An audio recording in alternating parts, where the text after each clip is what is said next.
Olá, meus irmãos, olá, minhas irmãs, como é que vocês estão? Eu espero que vocês estejam bem. Meu nome é Nathan Teixeira e hoje estou gravando essa terceira parte da série Naturalmente Santos, certo? Eu quero só dar uma repassada sobre os pontos que nós falamos nos últimos dois vídeos, certo? De maneira bem resumida.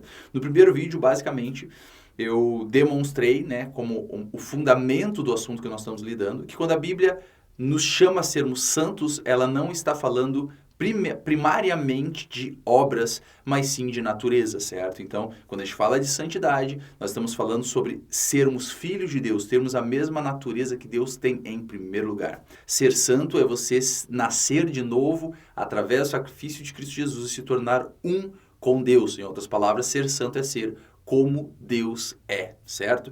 Então, basicamente, quando a Bíblia fala de santidade, ela primeiro está falando de natureza, certo? O segundo ponto que foi falado no segundo vídeo é que para que a gente possa permitir que essa natureza que nós recebemos do Senhor gratuitamente, que é santa e justa, ela se manifeste no nosso exterior, um dos principais pontos que a gente tem que estabelecer é que nós já somos santos. Santidade não é algo que você adquire, não é algo que você busca e com muito esforço você consegue conquistar. Santidade é algo que você recebe gratuitamente. Portanto, todos aqueles que nasceram de novo em Cristo Jesus já são santos. Não se tornarão santos, não irão um dia chegar a um patamar de santidade para então ser qualificados como santos. Não. Aquele que nasce de novo em Cristo Jesus, ele já nasce de novo em verdadeira justiça e santidade. Então, basicamente, o que eu quis estabelecer, e a passagem principal que eu utilizei foi Romanos capítulo 6, é que nós temos que nos considerar santos. Tu tem que parar de tentar ser santo e entender que tu já foi feito santo gratuitamente pelo sacrifício do Senhor Jesus, e é esse entendimento, essa revelação e a fé nessa revelação que é um dos pontos principais para permitir que essa santidade interior da tua nova natureza que tu recebeu em Cristo Jesus, ela se manifeste também nas tuas obras e na manifestação da sua vida exterior. Agora, um outro ponto que eu quero estabelecer hoje é sobre um aspecto que traz muita dúvida para muitas pessoas quando a gente fala sobre esse assunto. Porque claramente a Bíblia declara, como eu mostrei no último vídeo, que nós somos santos, que nós fomos criados em verdadeira justiça e santidade. Não só isso, em 1 João fala que aquele que é nascido de Deus não pode pecar. Então a gente vê a palavra de Deus declarando coisas maravilhosas acerca de nós. E a verdade é que quando a gente vê esses versículos e essas coisas que a palavra de Deus declara sobre nós, e a gente começa a analisar nossas circunstâncias, nosso dia a dia, a nossa vida e a manifestação da nossa vida, muitas das vezes a gente acaba ficando em dúvidas. Como é que a Bíblia pode me chamar de santo se eu, nas minhas obras, percebo que tem coisas que não são santas? Como é que eu posso ser declarado santo, ser santo, se em minhas obras ainda tem coisas que claramente não são santas? E muitas das vezes as pessoas elas ficam em dúvidas em relação a isso. E não só isso, mesmo depois que tu aceitou Jesus como Senhor e Salvador e você recebeu um novo coração, isso não impede que você seja tentado ao pecado. E exatamente porque ainda existe em nós, nascidos de novo, a capacidade de sermos tentados pelo pecado, as pessoas elas confundem o que a Bíblia claramente declara sobre nós. Quer dizer, a Bíblia declara que eu sou santo, mas ao mesmo tempo eu vejo em minha experiência que eu sou passível a ser tentado pelo pecado, e não só isso, eu tenho capacidade de pecar, mesmo depois de aceitar Jesus como Senhor e Salvador. Então eu olho a palavra de Deus declarando que eu sou santo, mas ao mesmo tempo eu olho a minha experiência e vejo que eu ainda tenho coisas que podem me atrair ao pecado, eu posso pecar, eu posso falhar, e isso faz com que eu fique confuso. E daí muitas pessoas elas começam a desenvolver teologia baseada em experiência. Quer dizer, as pessoas começam a ensinar então que agora nós temos duas naturezas. Duas naturezas, eu acredito que você talvez já tenha ouvido falar sobre isso. Pessoas falam que é como se a gente tivesse dois cachorros dentro de nós. Um cachorro bom e um cachorro mau. E basicamente o cachorro que tu alimenta mais é o que vai predominar na sua vida, mas isso não é o que a Bíblia declara sobre nós. A verdade é que nós não temos duas naturezas. Nós tínhamos uma natureza caída, nós tínhamos uma natureza que era serva do pecado, que era serva da morte, que era filha do diabo, que era filho da desobediência, nós éramos por natureza filhos da ira, e Jesus, ele nos fez nascer de novo, criou em nós uma nova criatura. Essa nova criatura onde tudo que vem dela é de Deus, certo? Portanto, quando a Bíblia fala sobre a nossa natureza regenerada, ele está falando de uma natureza que foi completamente transformada. Quem está em Cristo, nova criatura é, as coisas velhas já passaram, eis que tudo se fez novo. Então essa palavra tudo não foi colocada ali por acaso, está querendo mostrar para nós que nossa nova criatura, recebida de Deus em nós, certo? Ela é completamente nova, certo? Então, essa ideia de que existem duas naturezas dentro de nós é por causa que as pessoas, elas leem uma coisa na palavra de Deus, mas ao mesmo tempo ela tem experiências que elas passam no seu dia a dia, na sua vida, e isso coloca em dúvida coisas que a Bíblia claramente estabelece. E é sobre isso que eu quero falar hoje. E para a gente começar a falar sobre esse assunto, vamos ler um versículo aqui de Mateus 26, versículo 41. Para colocar no contexto o que está acontecendo aqui nessa passagem, aqui a gente encontra Jesus e seus discípulos no jardim de Getsemane. Quer dizer, aqui é momentos antes de Jesus ser traído por Judas, entregue aos soldados para então ser julgado, no final acabar morrendo, sendo crucificado, ao terceiro dia ressuscitar.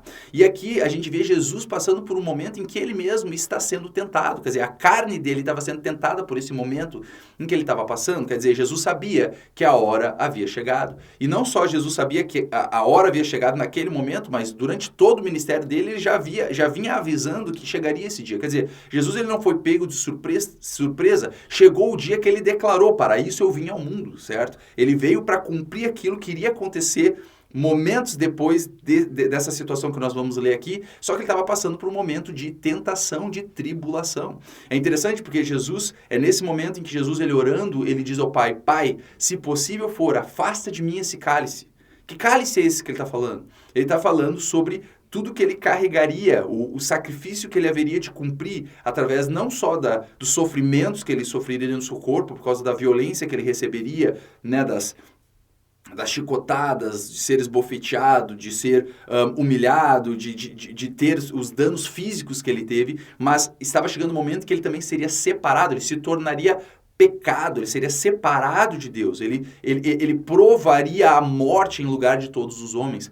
Então, nesse momento onde Jesus fala, Senhor, se for possível, afasta de mim esse cálice, mas não seja feita a minha vontade, mas a sua. É muito interessante, porque durante toda a vida de Jesus ele sempre falou isso, eu vim fazer não a minha vontade, mas a vontade do meu Pai. O filho só faz aquilo que ele vê o seu Pai fazer, quer dizer, a todo momento no seu ministério ele declara, tudo que eu faço é o Pai que faz em mim, as obras que eu faço é meu Pai que está fazendo através de mim.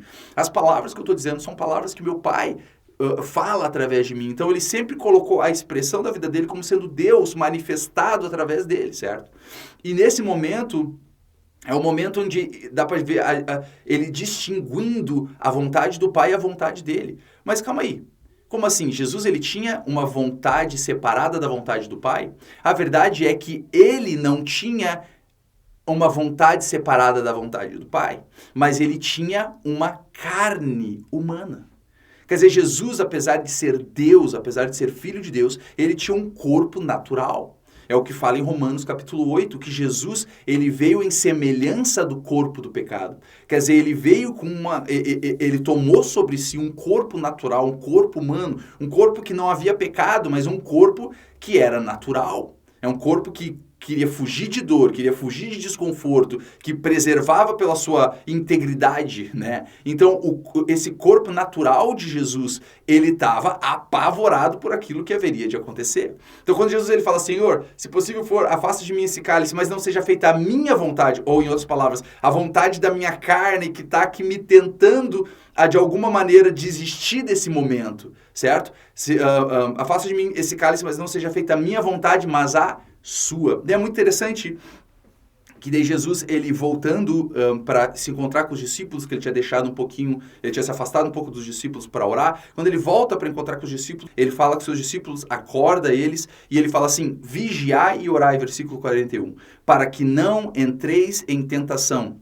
Na verdade, o espírito está pronto, mas a carne é fraca. E o ponto que eu quero que a gente foque aqui é nessa segunda parte do versículo, que fala, o espírito está pronto, mas a carne é fraca. Aqui Jesus ele tá falando dele mesmo. Aqui Jesus ele está falando sobre a situação que ele está passando. É interessante porque como assim o Espírito está pronto? Qual é a situação que Jesus estava passando aqui? Basicamente o que Jesus está demonstrando aqui é o seguinte: o meu espírito, o meu homem espiritual, ele está pronto para cumprir a vontade de Deus. O meu espírito está pronto para se sujeitar à vontade do meu Pai e cumprir aquilo pelo qual eu fui enviado. Quer dizer, eu estou pronto para ir para a cruz, eu estou pronto para morrer pelos pecados da humanidade, eu estou pronto para carregar sobre mim todas as enfermidades de toda a humanidade, carregar sobre mim a maldição do pecado, eu estou pronto para isso espiritualmente, mas a carne é fraca. Quer dizer, a minha carne, ela não quer isso. A minha carne, ela não está pronta desse jeito. A minha carne, ela quer fugir dessa situação, ela não quer passar por isso.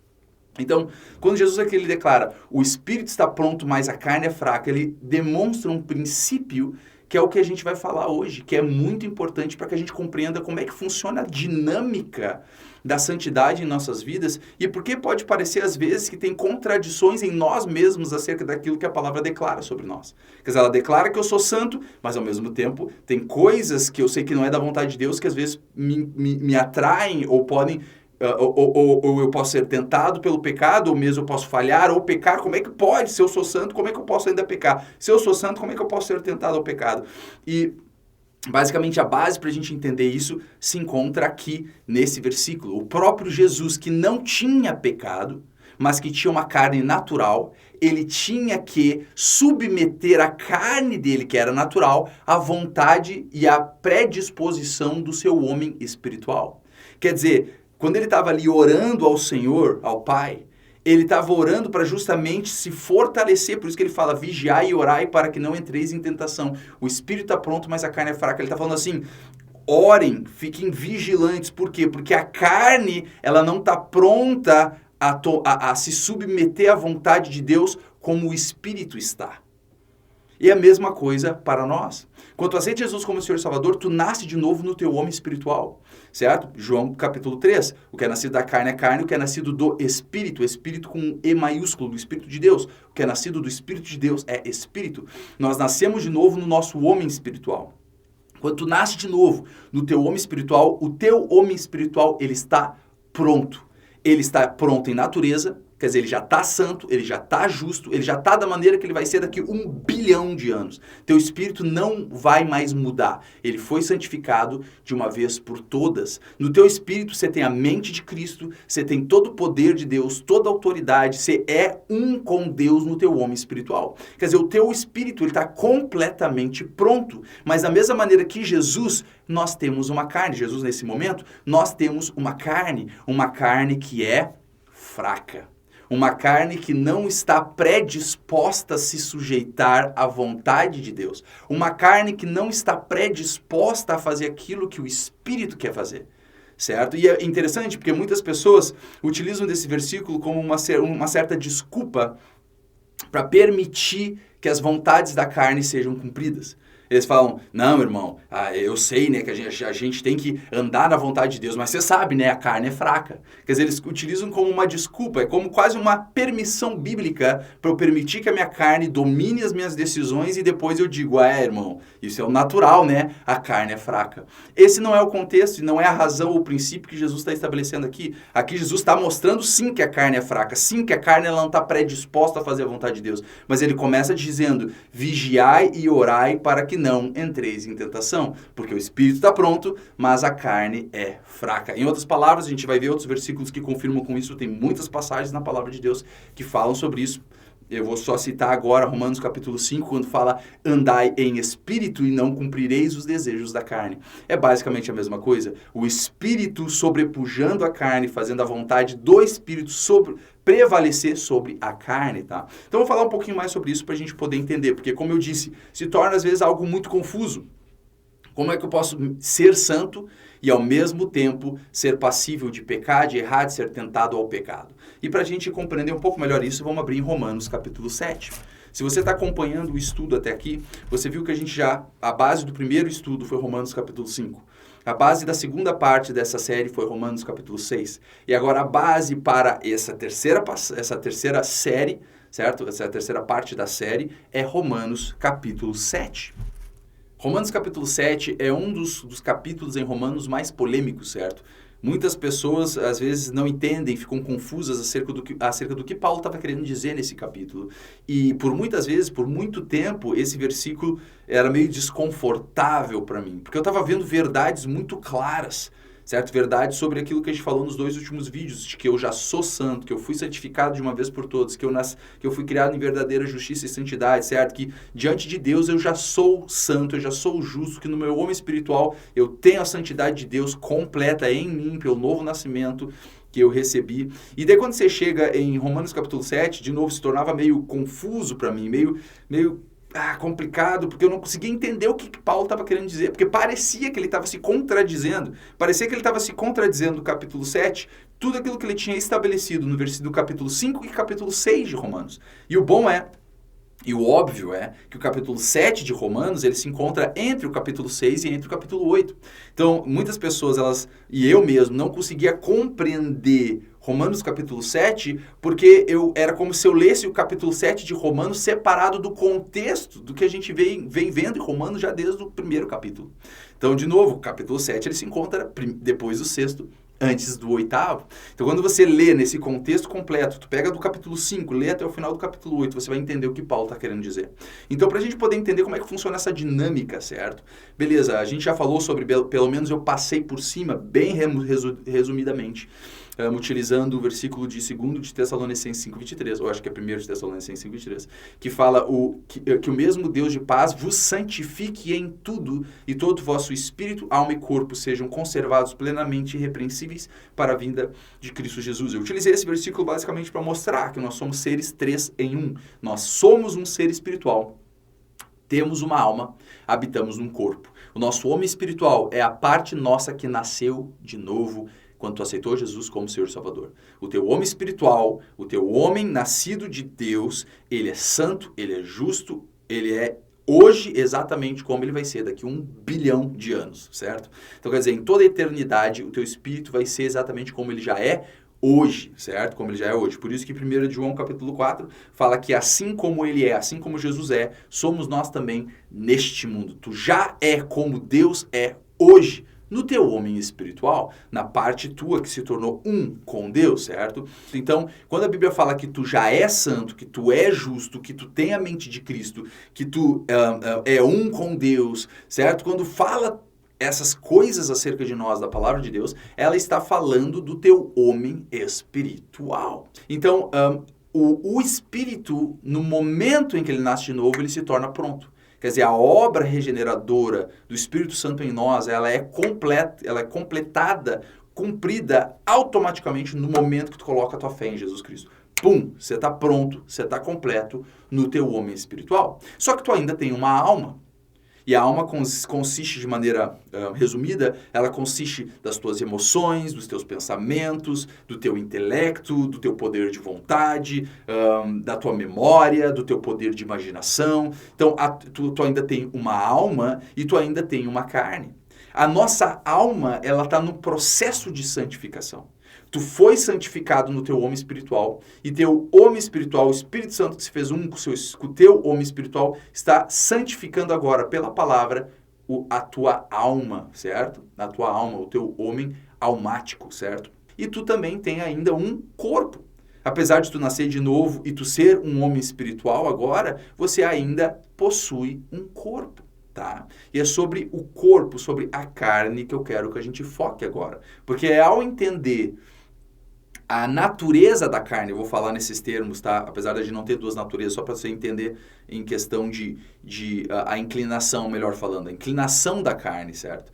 Para a gente poder entender como funciona essa dinâmica e como é que pode, eu sendo santo, eu ser ainda passível a pecar ou passível a ser tentado pelo pecado, a gente precisa falar da nossa carne, a gente precisa falar do nosso corpo. E é exatamente a revelação que Paulo traz aqui em Romanos capítulo 7.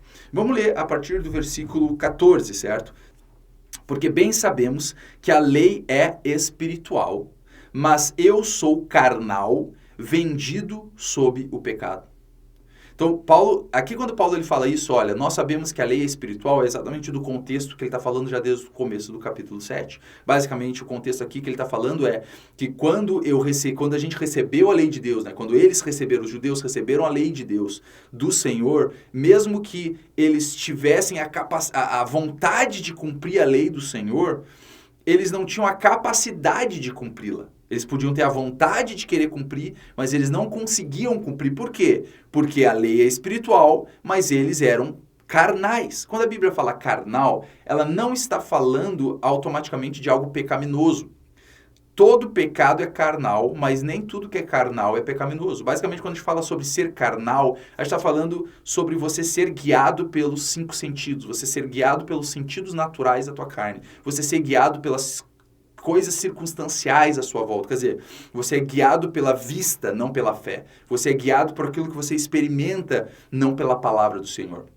A Bíblia chama alguém espiritual é alguém que anda na palavra de Deus, que anda segundo o que a palavra declara e não segundo o que a pessoa vê ou o que a pessoa sente, certo? Porque nós andamos por fé e não por vista. Então, quando fala sobre ser carnal, ele não está falando só sobre você pecar ou ser pecador. Ele está falando sobre você ser natural, você viver de acordo com essa, com a capacidade natural, sensorial da tua carne. Então aqui ele fala assim, bem sabemos que a lei é espiritual, mas eu sou carnal vendido sobre o pecado, porque o que faço não o aprovo, pois o que quero, isso não faço, mas o que eu aborreço, isso faço. E aqui está um versículo que, de novo, da mesma maneira que Mateus 26:41, que Jesus falou, o espírito está pronto, mas a carne é fraca, muitos cristãos utilizam desse versículo também para, basicamente, utilizar uma desculpa escritural para permitir que a sua carne domine a sua vida. Quer dizer, tu tá lá vivendo a tua vida como filho de Deus, quando vê você é tentado a um pecado, você tenta não cumprir aquele pecado, você rejeita a tentação 1, 2, 3 vezes, e quando vê, você acaba cedendo à tentação, cumprindo o desejo da tua carne, e daí depois você fala, irmão, né? Mas é igual Paulo falou, né? O que eu não quero fazer, eu faço. O que eu quero fazer, eu não faço. Ó, miserável homem que eu sou. E eles utilizam esse versículo como uma desculpa, basicamente dizendo, olha, o próprio Paulo, ele tinha muita vontade de andar em santidade, mas ele mesmo pecava e o que ele queria fazer, ele não fazia, e o que ele não queria fazer, o que ele não queria fazer, ele fazia, o que ele queria fazer, ele acabava não conseguindo fazer. Isso não é o que Paulo está falando aqui. Eu vou mostrar para vocês, tá bom? Vou mostrar para vocês que aqui Paulo, ele não está falando da experiência que ele tinha no entendimento da expressão da sua vida. Aqui Paulo, ele está estabelecendo a natureza carnal. Ele está mostrando como que o nosso corpo natural, ele funciona.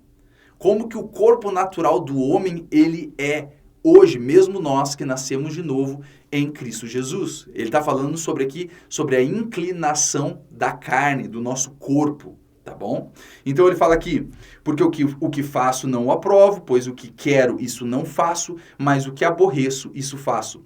E se faço o que não quero, consinto com a lei que é boa. Em outras palavras, se eu estou fazendo aquilo que eu não quero, a verdade é que mentalmente eu estou concordando com a lei de Deus, querendo na verdade, cumprir o que a lei de Deus fala para mim fazer, mas eu acabo, por alguma razão, fazendo aquilo que a lei diz para eu não fazer, demonstrando que tem algo em mim que me impulsiona a fazer exatamente aquilo que eu não concordo, tá? Vamos avançando. De maneira que agora já não sou eu que faço isto, mas o pecado que habita em mim. Agora, presta atenção nisso aqui. O pecado que habita em mim. Como assim o pecado que habita em mim?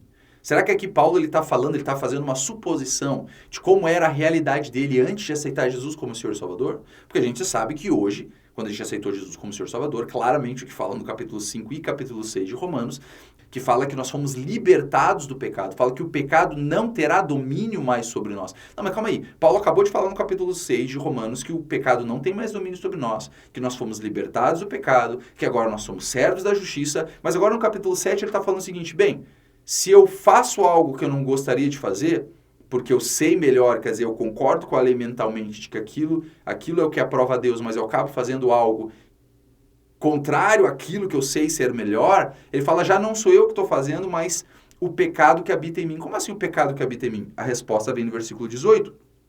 Porque eu sei que em mim, isto é, na minha carne, não habita bem algum, e com efeito o querer está em mim, mas não consigo realizar o bem.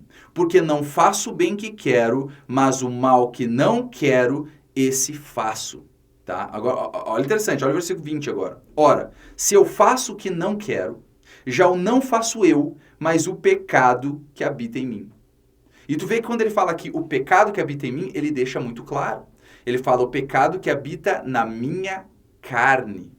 Tá, a gente vai continuar lendo aqui o capítulo 7 aqui de Romanos, porque tem pontos que vão trazer mais clareza ao que eu estou falando. Mas a verdade é que tem algumas maneiras que as pessoas veem esse capítulo. Algumas pessoas dizem assim, não, aqui Paulo, ele está falando como uma suposição, ele está dando exemplo de como era a experiência dele antes de aceitar Jesus como Senhor e Salvador. Quer dizer, isso era Paulo antes de Cristo, quer dizer, ele tinha a lei, ele queria cumprir a lei, mas ele não conseguia cumprir a lei por causa do pecado que habitava nele, quer dizer, ele tinha uma natureza pecaminosa, portanto, essa natureza o impulsionava a fazer exatamente o contrário do que a lei determinava, tal. E apesar disso ser verdade, isso é verdade que antes de você aceitar Jesus como Senhor e Salvador, tu tem uma natureza pecaminosa e tu não tem a capacidade de cumprir a lei, certo? Porque aquilo que tu não quer fazer, tu vai acabar fazendo, o que tu quer fazer, tu vai acabar não fazendo por causa da inclinação da tua natureza pecaminosa que te impulsiona a fazer o que é contrário à vontade de Deus, tá? Então tem pessoas que têm essa visão, que está falando, bem, isso é Paulo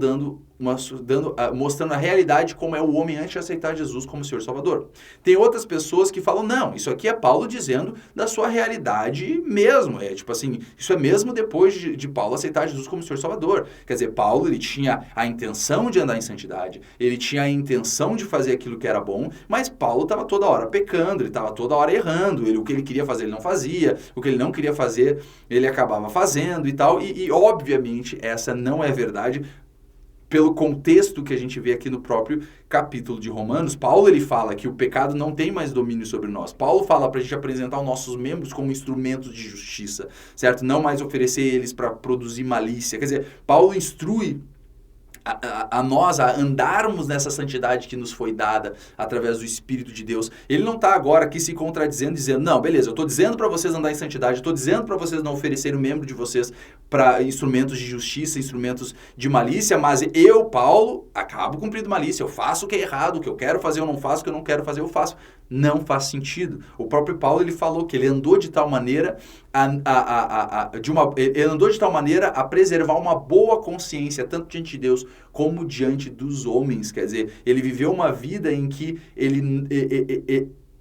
a consciência dele não o culpava em nada, porque ele andava retamente pela fé, através do Espírito Santo, naquilo que era agradável a Deus e que era benéfico para os homens. Então tem pessoas que vêm dessa maneira, eles falam, não, isso aqui é Paulo falando antes de ele aceitar Jesus como Senhor e Salvador. Outros falam, não, isso aqui é Paulo falando da experiência que ele tinha mesmo depois de aceitar Jesus como Senhor e Salvador. O ponto é que não é nenhuma dessas duas opções. O que Paulo, então, está falando aqui? Paulo, basicamente, aqui, ele está querendo demonstrar o seguinte, que a nossa carne não tem a capacidade de cumprir a lei de Deus. Basicamente, o que Paulo está querendo demonstrar no capítulo 7 aqui é que o nosso corpo, a nossa carne, a inclinação carnal nossa, ela é contrária à natureza de Deus e ela não consegue, pela sua capacidade, ela não tem a capacidade de cumprir aquilo que é bom diante de Deus. Independentemente se você já aceitou Jesus como Senhor Salvador ou não, o teu corpo, a tua carne, certo? O teu corpo, a tua carne, ela não tem a capacidade nela mesma de produzir santidade, de produzir justiça. O teu corpo, ele não tem a capacidade de cumprir a lei de Deus. E é esse o ponto que Paulo está querendo estabelecer.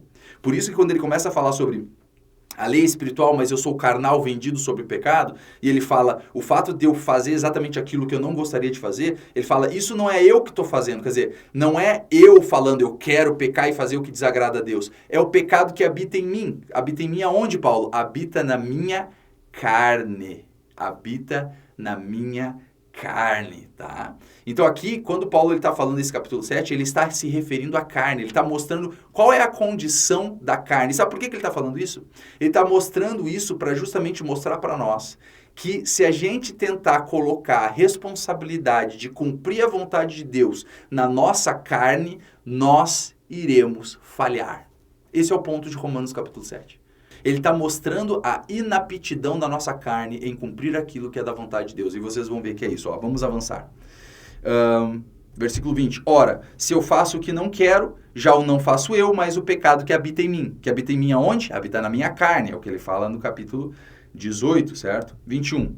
Acho então esta lei em mim, que quando eu quero fazer o bem, o mal está comigo. Então ele fala assim, então eu percebo uma coisa, tem uma lei em mim, que quando eu quero fazer o bem, o mal está presente comigo. E aqui quando ele fala da lei, não está falando da lei de Deus, ele está falando sobre uma lei, assim como a lei da gravidade, está falando sobre uma coisa que rege, tem algo presente na minha carne, que quando eu quero fazer o bem, o mal está comigo. Quando eu quero cumprir a lei de Deus, tem algo na minha carne que trabalha contrário a essa minha vontade. Avançando.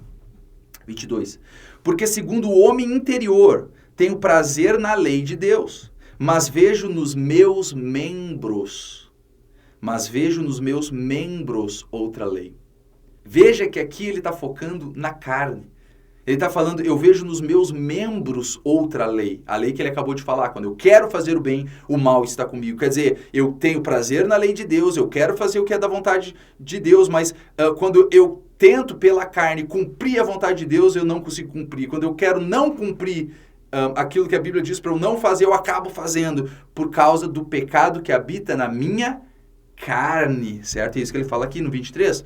Mas vejo nos meus membros outra lei que batalha contra a lei do meu entendimento e me prende debaixo da lei do pecado que está nos meus membros. Então olha que interessante.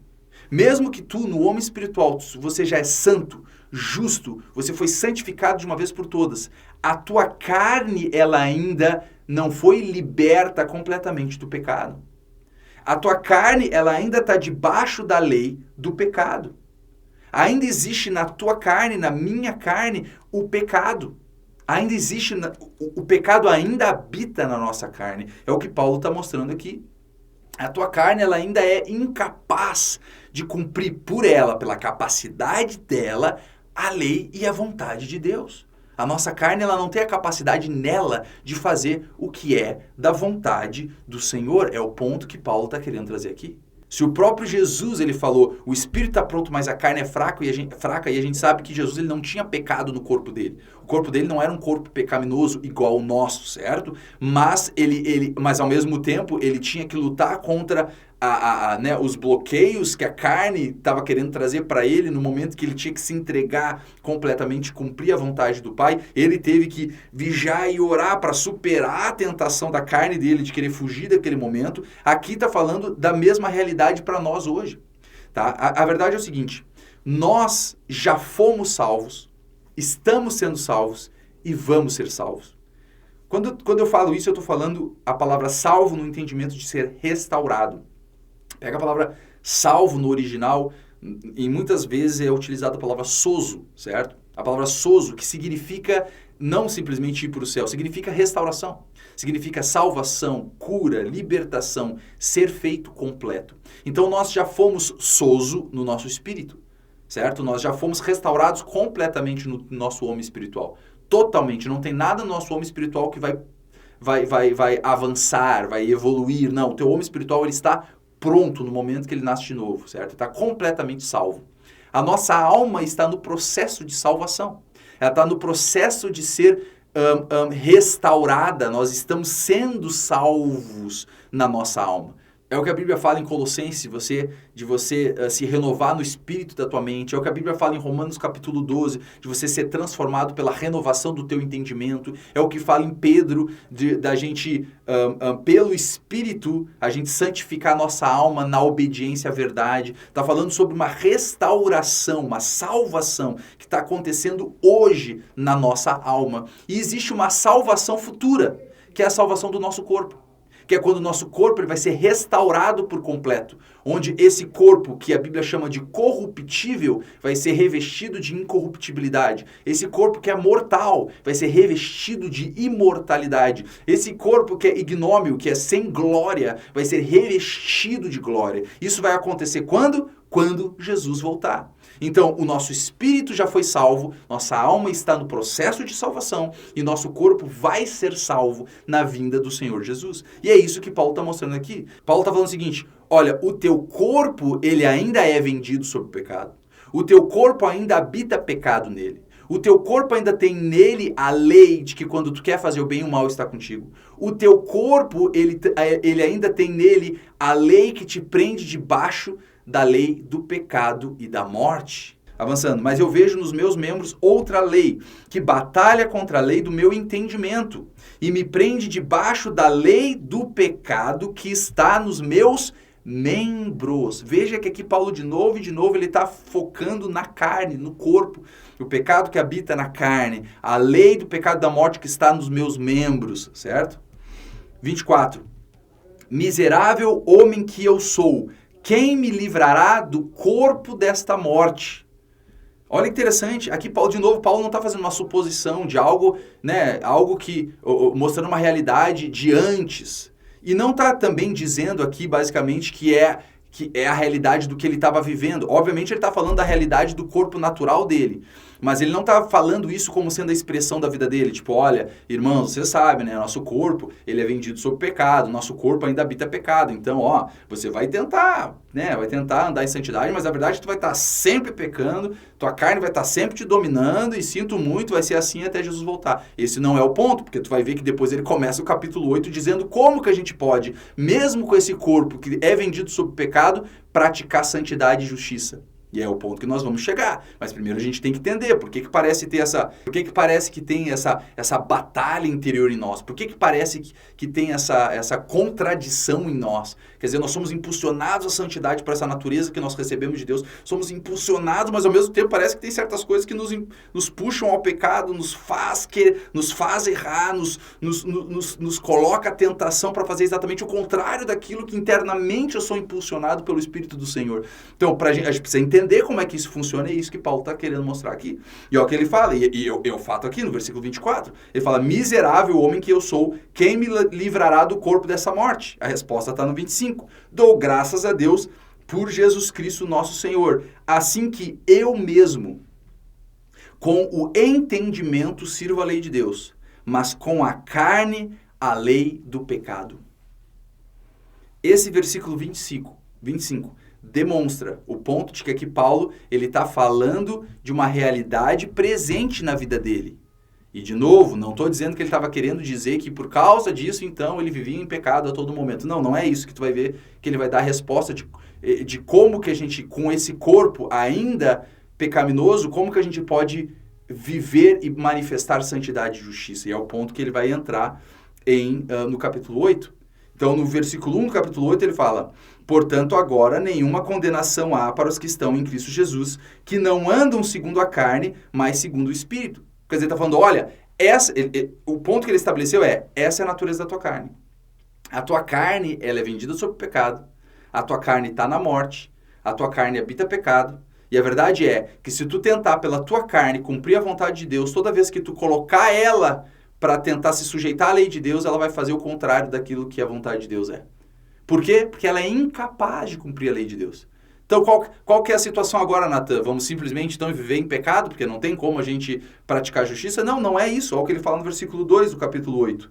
Porque a lei do Espírito de vida em Cristo Jesus me livrou da lei do pecado e da morte. Ele acabou de falar que existe uma lei do pecado e da morte que está nos meus membros, no nosso corpo físico. Mas, ao mesmo tempo, nós recebemos a lei do Espírito de vida em Cristo Jesus, que nos livrou da lei do pecado e da morte. Quer dizer, apesar do nosso corpo ter essa capacidade pecaminosa ainda, nós temos pelo Espírito de Deus e pela sua graça uma lei que é superior à lei do pecado e da morte, que é a lei do Espírito de vida em Cristo Jesus. Por isso que quando Paulo ele fala em Gálatas capítulo 5, ele fala que a carne ela cobiça contra o espírito e o espírito contra a carne, de forma que tu não faça aquilo que você quer. E daí ele fala porque as obras da carne são manifestas. E ele começa a dizer sobre todas as obras de pecado, lascívia, fornicação, adultério, gritarias, blasfêmias. Ele começa a falar sobre várias obras da carne. E ele fala que existe uma contrariedade. A vontade da carne, ela é contra a vontade do Espírito e a vontade do Espírito é contra a vontade da carne. Como é que a gente soluciona isso, então? Se eu tenho uma carne, que como aqui Romanos 7 está mostrando para mim, que é pecaminosa, que habita pecado, que não tem a capacidade de cumprir a vontade de Deus, que quando eu quero fazer o bem, o mal está comigo. Se eu tenho essa carne hoje, como é que eu vou manifestar a santidade? Paulo, ele explica também em Gálatas capítulo 5. Ele fala, anda em espírito e não cumprireis os desejos da carne.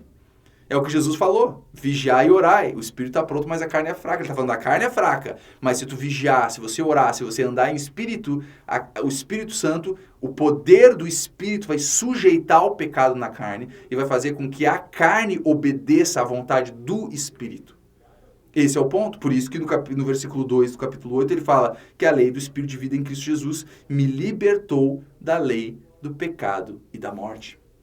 Então, o ponto que eu quero estabelecer com esse vídeo hoje é basicamente para mostrar para nós como é que funciona essa dinâmica. De novo, eu sou santo, a Bíblia declara, mas ao mesmo tempo eu vejo que eu ainda sou passível a ser tentado ao pecado. Como é que pode isso ser verdade? É porque tu ainda tem uma carne. É porque tu ainda tem um corpo. O teu corpo, ele ainda é natural. O teu corpo, ele ainda vai ser salvo. Certo? Jesus ele já condenou o pecado na nossa carne, certo? Mas o pecado, a condenação que o pecado recebeu é que o efeito do pecado foi tirado. O pecado não tem mais poder de te dominar e fazer você fazer a vontade dele, a não ser que você se sujeite à carne. É o que Paulo fala em Gálatas, ele fala, não useis, portanto, da liberdade para dar ocasião à carne. Por isso que a gente vê o Paulo nos instruindo, não apresenta os teus membros como instrumentos de injustiça. Quer dizer, quando a carne quiser dizer para você fazer algo, não faça a vontade da carne. Mas como é que eu posso não fazer a vontade da carne? Fazendo a vontade do Espírito. É andando em Espírito que eu não cumpro as concupiscências da carne. Não é refreando as concupiscências da carne que eu vou andar em Espírito. Não, é o contrário. Você anda em Espírito e daí os desejos da carne não terão poder sobre você. Só que é importante que a gente saiba disso. É importante que tu entenda como funciona essa dinâmica para tu poder entender como funciona o nosso caminhar com o Senhor. Quando eu comecei a entender isso, irmãos, mudou radicalmente a maneira como eu vejo e como eu vivo a minha caminhada com o Senhor. Porque eu comecei a olhar a minha carne como uma terceira pessoa. Eu não mais me identifico com a minha carne. Porque eu sei que eu, no homem espiritual, eu sou um com Deus. Mas a minha carne ainda, ela tem pecado que habita nela, tem a lei do pecado e da morte nos membros da minha carne. Portanto, quando a minha carne ela tenta me atrair a algo que não é da vontade de Deus, em vez de eu olhar isso e falar, nossa, eu sou apenas um pecador, como é que pode, depois de tantos anos com o Senhor, eu ainda ser tentado a esse pecado? Eu não deixo mais isso acontecer. Por quê? Porque eu sei que eu sou um homem espiritual, nascido de novo, e no meu homem espiritual eu sou santo e justo. E eu sei que a minha carne, ela tem essa natureza. É a natureza da minha carne. Essa é a natureza dela. Ela está agindo como carne. Ela está tentando me convencer a fazer a vontade dela. Como é que eu faço para não cumprir a vontade da carne? Eu ando em espírito. Eu cumpro a vontade do espírito. E eu depois vou explicar melhor como é que funciona isso. Mas é andando em espírito que a carne, ela perde a voz. Tá? Aqui no versículo 5, para a gente estabelecer mais um ponto, fala assim, porque os que são segundo a carne inclinam-se para as coisas da carne, mas os que são segundo o Espírito, para as coisas do Espírito. Porque a inclinação da carne é morte, mas a inclinação do Espírito é vida e paz. Porquanto a inclinação da carne é inimizade contra Deus, pois não é sujeita à lei de Deus, nem em verdade o pode ser. Versículo 8, portanto, os que estão na carne não podem agradar a Deus. Olha que interessante. Aqui ele está falando que a inclinação da carne, ela é inimizade contra Deus. Ela não pode ser sujeita à lei de Deus.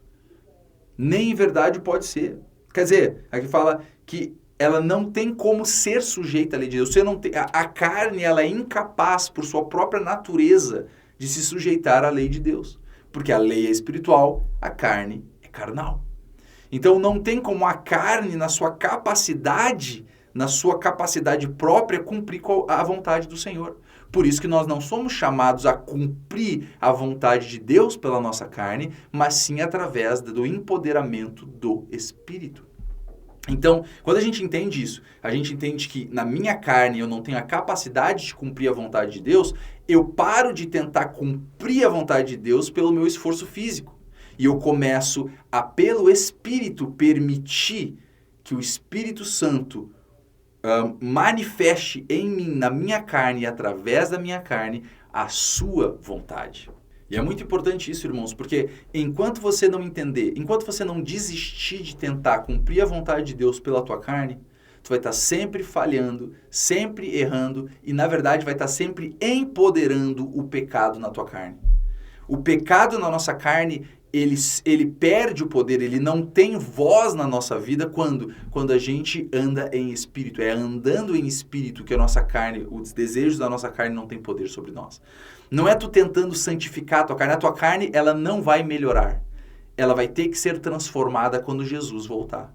Porque a tua carne, ela não está no processo de se ajustar a Deus.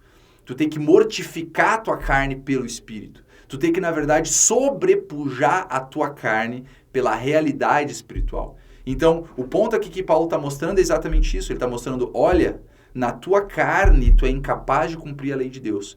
Portanto, o que a gente deve fazer? A gente deve, pelo Espírito de vida em Cristo Jesus, pela lei do Espírito de vida em Cristo Jesus, a gente sobrepujar a lei do pecado e da morte que está nos meus membros. Então, em natureza, tu és santo no teu homem espiritual. Mas na tua carne, tu ainda tem pecado. Ainda habita pecado na tua carne. A tua carne ela ainda está debaixo da lei do pecado e da morte. Ainda existe na tua carne, nos teus membros, a lei de que quando você quer fazer o bem, o mal está contigo.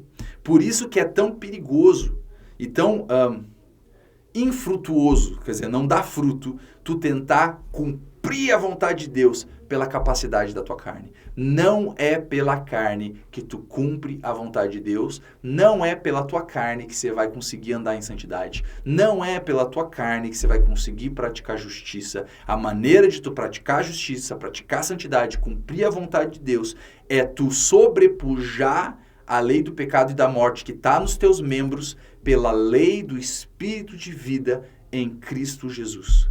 Então, isso não é uma desculpa para tu simplesmente falar, então tranquilo, vamos viver em pecado, porque aliás, nós temos uma carne que habita pecado. Não é isso. A Bíblia nos ensina, ela nos mostra essa realidade, mas ela nos mostra como vencer o pecado que está na nossa carne pelo empoderamento do Espírito. E eu quero mostrar para vocês, para finalizar, um exemplo sobre isso. Olha que interessante. Olha aqui, no versículo 8, fala, portanto, os que estão na carne não podem agradar a Deus. Por quê? Porque a carne não agrada a Deus. A carne ela é incapaz de fazer aquilo que é da vontade de Deus. 9. Vós, porém, não estáis na carne, mas no Espírito, se é que o Espírito de Deus habita em vós. Como assim?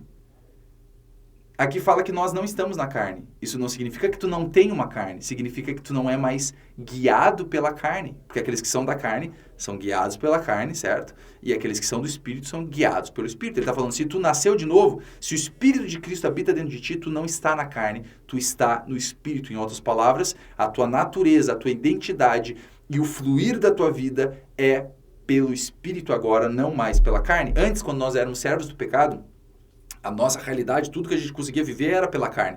Era a realidade natural, a realidade carnal. Nós éramos impulsionados pela natureza da carne, sem direito ou sem capacidade de fazer diferente disso, certo? Agora, quando tu nasceu de novo em Cristo Jesus, tu não está mais na carne, você está no Espírito, porque a tua identidade agora está no teu homem espiritual e tu é impulsionado pelo homem espiritual, pelo Espírito de Deus, a essa nova vida, a manifestação dessa nova vida que você recebeu ao aceitar Jesus como Senhor e Salvador. Então, avançando. Vós, porém, não estáis na carne, mas no Espírito, se é que o Espírito de Deus habita em vós. Mas se alguém não tem o Espírito de Cristo, esse tal não é dele. Em outras palavras, se tu é nascido de novo, tu tem o Espírito de Deus, certo? Porque se tu não tem o Espírito de Deus, você não é de Cristo. Se tu tem o Espírito de Deus, é porque você nasceu de novo. Se você nasceu de novo, você não está na carne, você está no Espírito. 10. E se Cristo está em vós, o corpo, na verdade, está morto por causa do pecado, mas o Espírito vive por causa da justiça. Olha que interessante. Aqui no versículo 10, Paulo confirma aquilo que eu estava falando antes. Ele fala, se Cristo está em vós, em outras palavras, se você está salvo, o teu corpo, na verdade, está morto por causa do pecado. Quer dizer, o teu corpo, ele ainda, na sua natureza, ele continua separado de Deus, ele continua morto por causa do pecado que habita nele. Mesmo depois de aceitar Jesus como Senhor e Salvador. Por isso que Paulo fala, miserável homem que eu sou, quem me livrará do corpo dessa morte? Ele fala, dou graças a Deus por Jesus Cristo. Quer dizer, vai chegar o dia em que esse corpo vai ser transformado. É o que ele fala em 1 de Coríntios capítulo... acho que é Romanos capítulo 8. Ele fala que nós que temos as primícias do Espírito, isso que ele vai falar mais pra frente. Nós que temos as primícias do Espírito, nós gememos também, esperando o quê? Não sermos despidos, mas revestidos. A gente fica esperando o momento que nosso corpo vai ser regenerado, nosso corpo vai ser transformado. A gente fica esperando esse dia em que a salvação vai se completar totalmente e nós vamos receber, né, um novo corpo, né? Vamos ser restaurados, nosso corpo vai ser revestido de mortalidade, revestido de glória, né? E o pecado não mais estará presente no nosso corpo. Paulo mesmo fala que a gente anseia por esse dia. Por quê? Porque Paulo sabia que o corpo dele ainda era um corpo humano, um corpo fraco, um corpo no qual o pecado habitava, certo?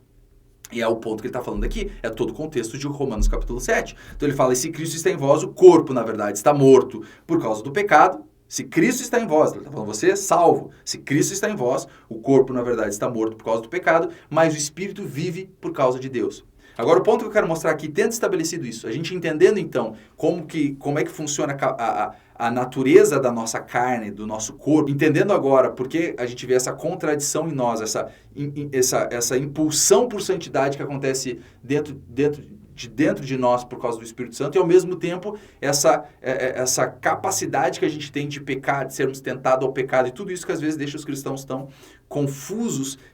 Agora a gente consegue compreender melhor. Agora, tendo estabelecido esse ponto, eu quero mostrar uma coisa. Isso aqui não é desculpa para a gente utilizar a Bíblia para dar vazão à nossa carne. É o que fala em Gálatas. Não useis, portanto, da liberdade para dar ocasião à carne. Quer dizer, como muitas pessoas fazem. Muitas pessoas ensinam, muitas pessoas pegam esse capítulo 7 de Romanos basicamente para ensinar, olha...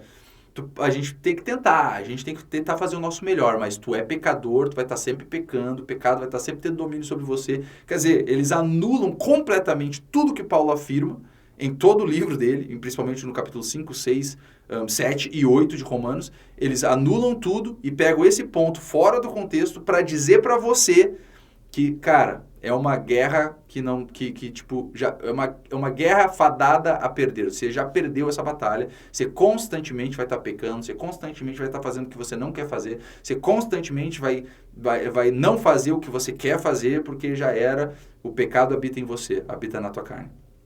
Não é isso que Paulo está falando. E eu quero mostrar um exemplo para a gente finalizar esse vídeo. E basicamente vai dar a introdução para o próximo vídeo. Eu quero mostrar para vocês uma coisa. Olha que interessante. Paulo, no capítulo 7 aqui, ele fala no versículo 20 que o pecado habita na nossa carne. Tá? Então, primeiro ponto, o pecado habita na nossa carne.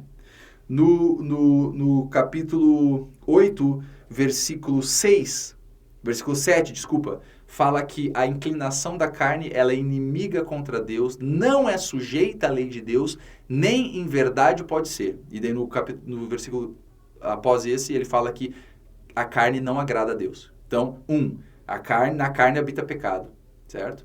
2, a carne não é capaz de agradar a Deus e ela não tem a capacidade de se sujeitar à lei de Deus, tá? E quando você vai para o versículo 10, que a gente leu aqui também, fala que o corpo está morto por causa do pecado. Então, olha aqui 3 características que no capítulo 7 e capítulo 8, Paulo declara sobre o teu corpo e meu corpo hoje. O teu corpo habita pecado, o teu corpo é incapaz de agradar a Deus e incapaz de cumprir a lei de Deus, de se sujeitar à lei de Deus. É incapaz. Não é que ela não tem vontade, nem se tivesse vontade ela conseguiria. Tá? E terceiro, a tua carne está morta por causa do pecado. Mas sabe o que é o mais interessante? Quando você vai lá em Romanos capítulo 12, que obviamente é depois do capítulo 8, olha o que ele fala. Capítulo 12, a partir do versículo 1. Rogo-vos, pois, irmãos, pela compaixão de Deus, que apresenteis os vossos corpos. Olha isso. Depois de tudo que Paulo falou, olha o que ele fala nesse versículo 1 do capítulo 12. Rogo-vos, pois, irmãos, pela compaixão de Deus, que apresenteis os vossos corpos em sacrifício vivo, santo e agradável a Deus, que é o vosso culto racional. Cara, se tu não entendeu o que Paulo está ensinando aqui, você pode chegar para Paulo e falar assim, Paulo, calma aí. Como assim? Você está falando que eu tenho que apresentar o meu corpo como sacrifício vivo, santo e agradável a Deus, e tu acabou de falar para mim no capítulo 7, capítulo 8, que o meu corpo, ao invés de vivo, ele está morto, ao invés de santo, habita nele pecado, e ao invés de agradável a Deus, ele é incapaz de agradar a Deus. Quer dizer, Paulo acabou de estabelecer no capítulo 7, capítulo 8, que o meu corpo e o teu corpo, ele habita pecado, ele não pode agradar a Deus e ele está morto. Mas ao mesmo tempo, Paulo no capítulo 12 ele fala, pega esse corpo e apresenta ele diante de Deus como vivo, santo e agradável a Deus. Como assim? É porque quando Paulo fala das características da nossa carne, ele não tá botando um ponto final. Ele não está falando, olha, essa é a condição da tua carne, portanto, sinto muito, você vai estar sempre pecando e sempre servo do pecado. Não, não é. Não é. Ele não está botando um ponto final. Ele está mostrando a realidade da nossa carne para mostrar como que pelo Espírito a gente vai cumprir a vontade de Deus através da nossa carne.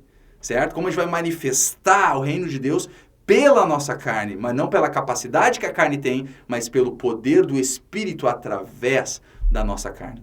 E um dos versículos que mostra como isso funciona, versículo 10. E se Cristo está em vós, o corpo, na verdade, está morto por causa do pecado, mas o Espírito vive por causa da justiça. Ele fala, tu, hoje, nascido de Deus, o teu corpo está morto por causa do pecado, mas o teu Espírito, ele está vivo, certo? Ele está vivo por causa da justiça. Agora olha o que fala no versículo 11.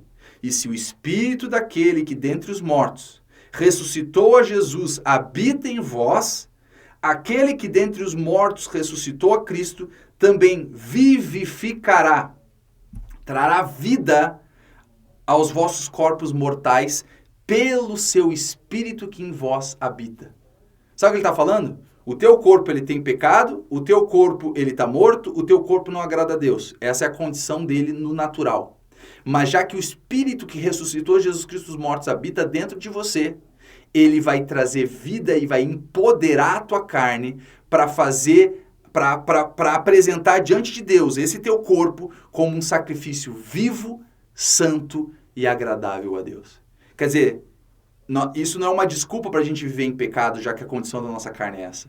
Na verdade, nós recebemos pelo Espírito de Deus e pela revelação da verdade do Senhor, nós recebemos o empoderamento para, pelo Espírito de Deus, apresentar esse corpo que é morto como vivo, apresentar esse corpo que habita pecado como santo, apresentar esse corpo que é incapaz de agradar a Deus como algo agradável a Deus. Como? Pela capacidade da graça, pelo Espírito do Senhor sobre nós. Então existe um crescimento, um permitir do Espírito de Deus, um andar em espírito que faz que mesmo esse corpo sendo morto, habitando pecado e incapaz de agradar a Deus, mesmo sendo essa a condição da nossa carne, através do Espírito, através da graça de Deus, através da revelação do Senhor, tu é empoderado, vivificado para com esse corpo se apresentar vivo, santo e agradável a Deus diante do Senhor.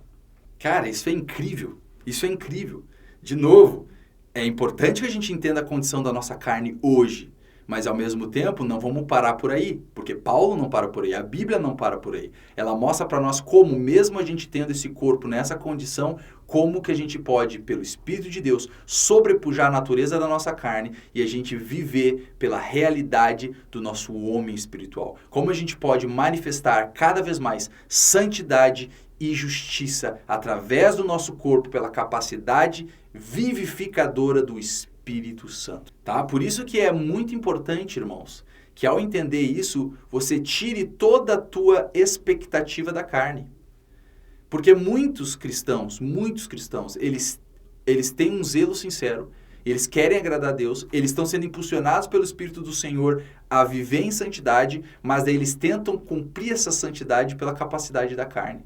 Eles tentam cumprir a lei de Deus pela capacidade da carne. Você está fadado a falhar vez após vez, após vez, após vez, quando tu coloca sobre a tua carne a responsabilidade de manifestar a santidade de Deus, ou quando você coloca sobre a tua carne a responsabilidade de se refrear para não cumprir os desejos dela. A carne, ela não tem como ser refreada no entendimento dela, parar ela mesma. A carne não tem a capacidade de ter domínio próprio. A carne, ela não tem a capacidade de não fazer a sua vontade. A carne deixada por ela mesma, ela vai sempre cumprir a sua vontade sem limite. É o que significa a palavra concupiscência, é um desejo sem limites, sem restrições, certo? A carne sempre vai cumprir as suas concupiscências, deixada ela por ela mesma. Então, quando tu coloca a capacidade de manifestar a santidade de Deus, de fazer aquilo que agrada ao Senhor na tua carne, não é de se surpreender que você fique frustrado e não consiga ver a manifestação da vontade de Deus através de você. Porque você está tentando cumprir pela carne aquilo que só o Espírito de Deus pode capacitar a tua carne a fazer. É andando em espírito que tu não vai cumprir as concupiscências da carne, tá? E nós vamos falar mais sobre isso no próximo vídeo. Irmãos, tem tanta coisa para falar sobre esse assunto, é tão profundo esse assunto e tão importante que eu te aconselho, não deixe de ver os vídeos anteriores e os vídeos que eu vou gravar ainda, porque isso que eu estou ensinando vocês transformou e está transformando a minha vida. Eu vi e tenho visto o efeito poderoso, vivificante dessas verdades na minha vida. A manifestação que essas verdades geraram em mim e estão gerando em mim em manifestação de santidade, em mudança de vida, em transformação da experiência da minha vida através da capacidade do Espírito Santo. É entendendo essas verdades que o Senhor me mostrou, que me libertou de muitas coisas que por muito tempo eu não conseguia me libertar. É entendendo isso que tu é livre do domínio do pecado, que tu é livre, às vezes, daquelas situações que você não consegue se desprender delas. É entendendo isso aqui que você começa, então, a deixar de tentar cumprir pela carne aquilo que a carne nunca terá condição de fazer, e você permitir que o Espírito Santo empodere em você a sua graça transformadora, que manifesta em ti, pela graça, a santidade, transformação de vida, apresentando o teu corpo como sacrifício vivo, santo e agradável a Deus. Bem, a gente vai continuar falando sobre isso no próximo vídeo. Eu espero que vocês tenham gostado. Se tiver alguma dúvida em relação a esse assunto que a gente falou, deixa nos comentários que eu irei responder, certo? E é isso, a gente se vê no próximo vídeo. Fiquem com Jesus.